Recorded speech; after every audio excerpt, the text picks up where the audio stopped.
26, 4 humans climbed into a rocket and traveled farther into space than any human had in the last 50 years.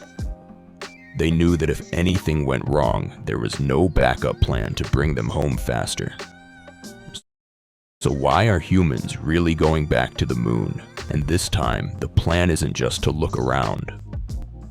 After 1972, when the Apollo missions ended, no human had even come close to the moon again.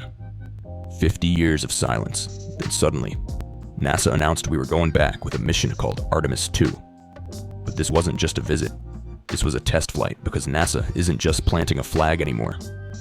The crew consisted of Commander Reed Wiseman, pilot Victor Glover, mission specialist Christina Koch, and Jeremy Hansen from the Canadian Space Agency. Their spacecraft was called Orion, and they nicknamed it Integrity. These astronauts did not land on the moon. Their mission was to loop around it and return in a 10-day journey. In those 10 days, they traveled 252,756 miles from Earth, the farthest any human has ever been.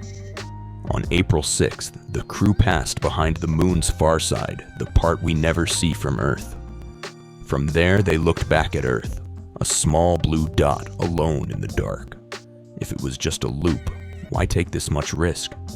Because this was only the trailer.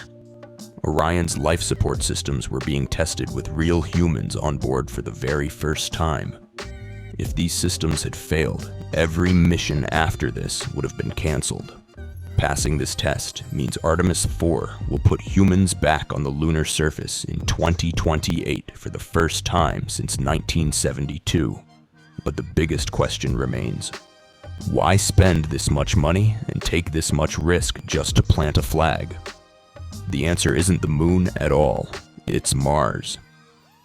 NASA plans to turn the moon into a testing ground to learn how humans survive long-duration missions before sending them on a 7-month journey to Mars. By building a base on the moon, NASA can test every system that will one day keep a Mars crew alive. There's another reason: competition. Because China is also planning a crewed moon mission within this decade. This isn't just science anymore, it's a new space race. If you found this interesting, drop a like to tell me to keep making deep dives like this one. If you want to know how astronauts will survive on the moon during Artemis IV, I made a video on that too, with the link in the description.